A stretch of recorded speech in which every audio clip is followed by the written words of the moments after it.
Greetings and salutations, my dear audience. This is Joe St. Egg Benedictus just coming at you with a video regarding what this pastor is reading. You know, we get a lot of comments on YouTube and BookTube about what pastors are reading, so I wanted to kind of give you a rundown on the different books that I'm reading for this season. Kind of make maybe like one or two of these videos a year, so it's a bit of a habit, and it's fun to go through some of the books I've picked up along the way, used bookstore, thrift store, odds and ends, and just a few that I've purchased brand new. I want to give a shout out to my pal Mike, to all the visionaries and mystics out there. Thank you for joining me. Let's jump right in. First, this book I got from the thrift store, The Room Where It Happened by John Bolton. It's a White House memoir. Just came out, I would think, last year, 2020. And picked it up from the thrift store for a whopping $8. Now, usually I don't spend that much at the bookstore.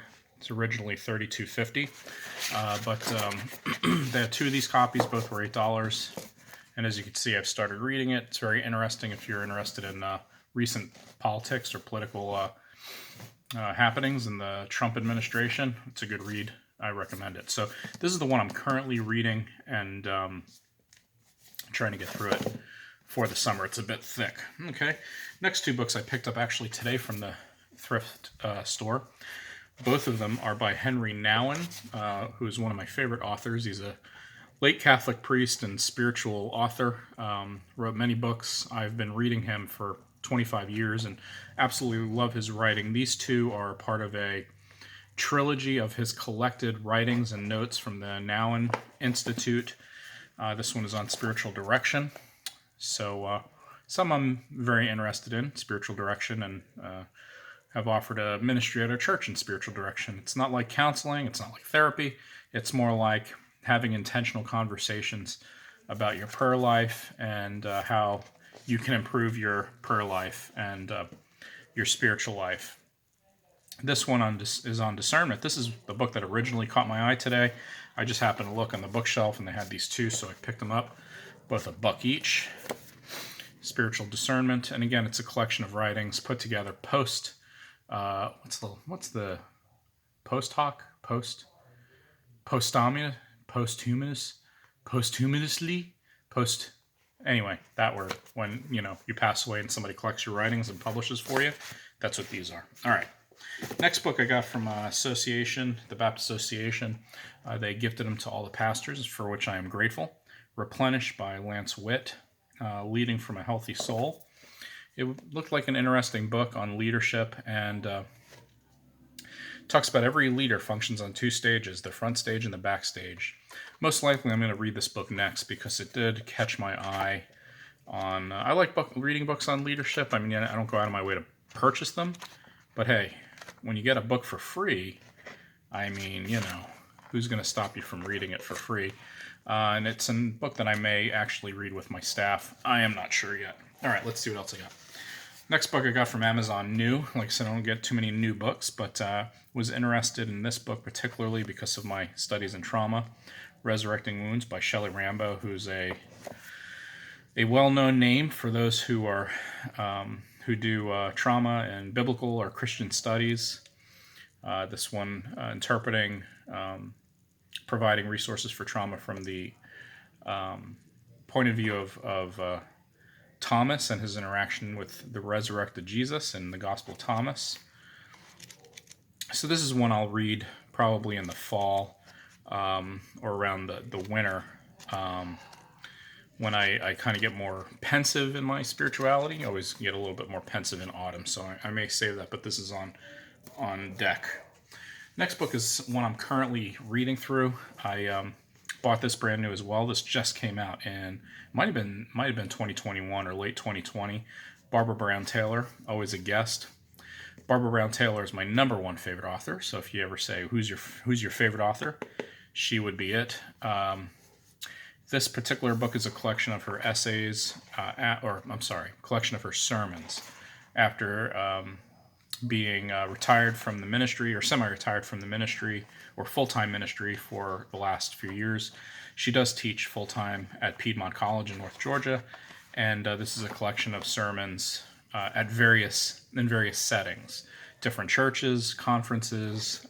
There may be even convocation or two in here, but always enjoy Barbara Brown Taylor. I started reading it, but haven't given it the attention it deserves, so I really got to give it more attention down the road. All right, another book. Again, this is new. Boy, you know, for a guy who says that I don't buy anything new, I'm showing you a lot of new books, but that's just how it's stacked up. The Making of Biblical Womanhood: How the Subjugation of Women Became Gospel Truth, by Dr. Beth Alison Barr. As many of you know who are regular watchers of this channel, I do support women ministry, and was interested in this book as a way to deepen my understanding of the biblical picture and Christian history of women in ministry. She is the dean at Baylor, one of my the sister school of my my alma mater. So there you go. That just came out last year. I know a group of clergy who are doing a book study on this, but I don't think I'm going to be able to read it in time. Next one is one I picked up along the way. Somebody was giving out books, so I snagged it. This is on Amos, the farmer from Tekoa, on the book of Amos. I just love these old books. They really make my heart happy. I really like how old books are written. Let me see see like pictures and stuff. I mean, you don't get that in new books. All right. This is from 1977. There you go, 1977. Paideia Press, Canada. So it's just basically, again, a book on Amos. I'm not sure if it's essays or sermons or sermon series, so I have to give it more of a look. But Amos is one of my favorite Old Testament books, and that caught my eye. All right, let me see where else I am here. This one we picked up at the thrift store a few months ago. Well, about a couple months ago. Like Do Your Youth, Growing Up with Your Teenager, by the famed pastor, theologian, author Eugene Peterson, who wrote the message. When I started to read this, now that we have teenagers in the household, I thought, man, I really need to read this. And my wife and I wanted to read this together. We've kind of been busy with work, but it is on deck because we have two teenagers that we're trying to take care of, and our own, and just really was really intrigued by the premise of this book and all that. It's by Eerdmans. All right. Next book I think I showed in a different video. This is The Writers of Harriet Beecher Stowe. I did show this in a different video, so I won't spend too much time on it. It was only $3 at the used bookstore. Very old book from, I want to say 1896. There it is, 1896. Unless it's a newer printing, which I'm sure it is. Oh yeah, newer printing. Let's see, no, this is the newest printing, 1896, originally copyright date 1855, as you can see. It has the essays of Harriet Beecher Stowe. What I liked about this was it's split up according to the Christian year: Advent, Christmas, Epiphany, Lent, Passion Week, and I really appreciate that. And because of that, that's one of the main reasons why I purchased it, is because I'm intrigued by how it's organized. It's by Houghton Mifflin and Company. Nice old book for $3. Can't beat it. Another book I picked up on the clearance rack at the bookstore last month. T.C. Boyle, The Terranauts. I learned about T.C. Boyle many years ago when I heard him on an interview on NPR, and was intrigued with the interview. So I picked up one of his books, and then I picked up another one of his books, and then I picked up another one of his books, and this one really intrigued me because it's about a bunch of people who are training to start a colony in a different planet, and it just looked really interesting. And you put a bunch of people together in a T.C. Boyle book, and all kinds of shenanigans are going to happen. So it was on sale for $7. I think I might have got it for $5 though, so pretty good. Next book is one I got from my church library. It's been one I've been meaning to read for the last year, and I just keep putting it off, The Holy Spirit by Billy Graham. I really try to read a book about the Holy Spirit about once a year. So if this year ends, you know, without me reading it, that's fine, but I prefer to read it soon. Because like I said, I read a book on the Holy Spirit every year, or gifts, you know, spiritual gifts, things like that. This is from 1978. There's the table of contents. I just really enjoy reading about the Holy Spirit. And so whenever I see something on the Holy Spirit that looks good, not everything, but I pick it up. The next one is a new book I picked up from Christianbooks.com. Interpreting Paul. This is Volume 2 by Luke Timothy Johnson. Luke Timothy Johnson is a scholar from Atlanta. I tend to lean on the side of Georgia pastors and preachers and scholars. A lot of my books on my bookshelf are from people from Atlanta, as I have spent most of my years there in ministry and seminary. This is Volume 2, but Volume 1 and Volume 2 are a series of essays on Paul. It's not like one big comprehensive book on Paul, but rather various essays on different subjects regarding Paul of LTJ's writings over the years. So this is one of those books where you can go through the table of contents, and rather than read it through like from cover to cover, you just read essays that catch your attention at any one time. So I mean, if I'm doing a Bible study on, say, Ephesians or something, here's an essay on Ephesians, different topical studies. I don't know why I got this and not Volume 1. I think this one just intrigued me more when I looked at the subject.